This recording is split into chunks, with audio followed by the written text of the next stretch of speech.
তো এই টাকাগুলো আমরা ব্যাংকে গেলে পাই না, কিন্তু এখানে যে অবাধ নতুন টাকা এটা কোথায় থেকে আসলো? 1300 1300 হলে কত আসে?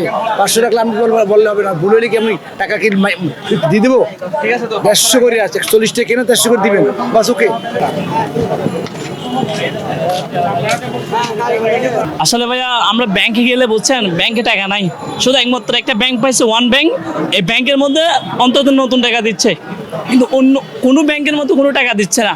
এখানে আসলে 1700 টাকা 600 টাকা নিচ্ছে, কিন্তু এটা কেন নিচ্ছে? বাংলাদেশ ব্যাংকে তো সবগুলো তো একটা নির্ধারিত একটা ফি নেওয়া হয় বাংলাদেশ ব্যাংকে, হয়তো সে ফিটা অন্যান্য ব্যাংকে দিতে পারতেছে না, নাহলে বাংলাদেশ ব্যাংকে দিচ্ছে না। কেন দিচ্ছে না আমরা জানি না, কিন্তু আমরা তো পাচ্ছি না। তো বিশেষ করে আমাদের বাংলাদেশ ব্যাংকের অনুরোধ, আমরা যেন জনগণরা যেন টাকা পাই, আর ঈদের সময় যেন আমরা ভালো করে মানুষকে উপহার দিতে পারি। আসলে এটা তো হয়তোবা কোনো কিছু আমরা জানি না, আসলে কিভাবে হয়তোবা কি মাধ্যম আনতেছে এটা আমরা জানি না। সরকারের প্রতি একটা অনুরোধ যেন এটা আমরা ভালো, জনগণরা যেন ভালো থাকতে পারে। এটা 1200 টাকা, 20 টাকা 20 টাকা 20 টাকা, 1250 টাকা, 1050 60 ঠিক নাই, যার কাছে যেটা লই পারি, 50 লই 60 লই, যার কাছে লই পারি। 100 টাকা 40 50 হাজারে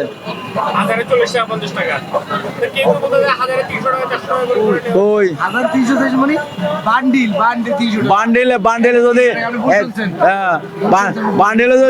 বান্ডিলে 300 টাকা, আমরা 1300 টাকা না, 20 থেকে 1200 এটা সিন্ডিকেট তো অবশ্যই ভাঙা প্রয়োজন। এটা আসলে তুলনামূলক এটা অবশ্যই ক্ষতিকর একটা বিষয়, কারণ টাকা দিয়ে টাকা নিচ্ছে, আরো কি টাকাটা এক্সট্রা বেশি যাচ্ছে আরো। বিভিন্ন জেলা থেকে আনি এগুলো আমরা, হ্যাঁ, যেমন ঢাকা, খুলনা, এরকম জেলা থেকে আনি আমরা এগুলো বেশিরভাগ। হ্যাঁ হ্যাঁ, আমরা অন্য পার্টিতে, আমরা সরাসরি ব্যাংক থেকে, আমরা অন্য পার্টি থেকে রপ্তানি আমদানি করে। কি সাপ্লাই নাই তো, মাল পাওয়া যায় না, কোনো ব্যাংকে মাল পাওয়া যায় না, আমাদের পার্টিরাও মাল নিয়ে আসে না। এগুলো আমাদের মনে করেন যেহেতু বড় ব্যবসায়ী আছে না, এরা গত বছর যখন কম ছিল তখন এরা স্টক করে রাখছে, ওগুলো এখন এরা সাপ্লাই দিতে আছে।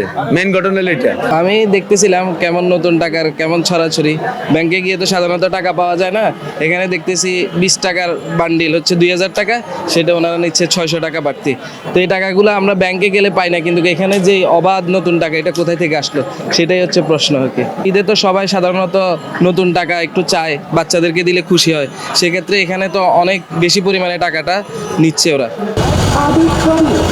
এটা আমাদের উপর একটা অনেক চাপ পড়ছে। 10 টাকা 1700 টাকা করে নিচ্ছে, এটা আমাদের কাস্টমারদেরকে ভোগান্তি করে ফেলতেছে।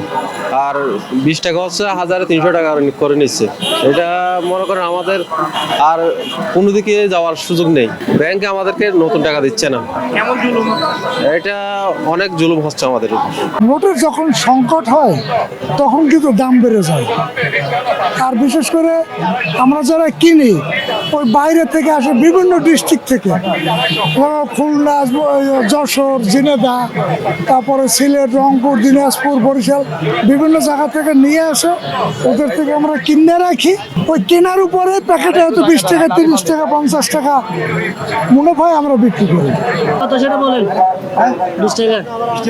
এখানে ব্যবসা চলতেছে, এখানে আমি এখন চাইছিলাম একজনের কাছে, উনি বলতেছে 71 টাকা 10 টাকা নোটের দাম আপনার 1700 টাকা, তার মানে 700 টাকা ডিফারেন্স। এই টাকাগুলো আশা করতে আপনারা একটু মানে হতে দেখার জন্য চেষ্টা করবেন। ধন্যবাদ। এগুলো আসলে এখানে অবশ্যই একটা সিন্ডিকেট আছে, সিন্ডিকেট থেকে আপনারা একটু হতে দেখার জন্য চেষ্টা করবেন। ধন্যবাদ।